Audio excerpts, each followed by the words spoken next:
तमाम देखने और सुनने वालों को यूट्यूब चैनल इजी हेल्थ की तरफ से खुश आमदीद।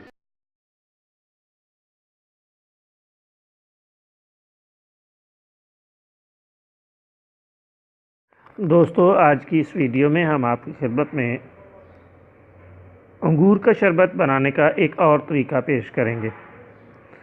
इससे कबल इसी चैनल पर हम शरबत अंगूर बनाने के तरीके पेश कर चुके हैं। आज एक और वीडियो पेश है।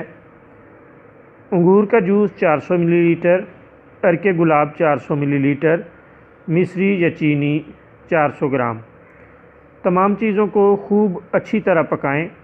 जब क़िवाम गाढ़ा हो जाए तो उतार कर ठंडा कर लें।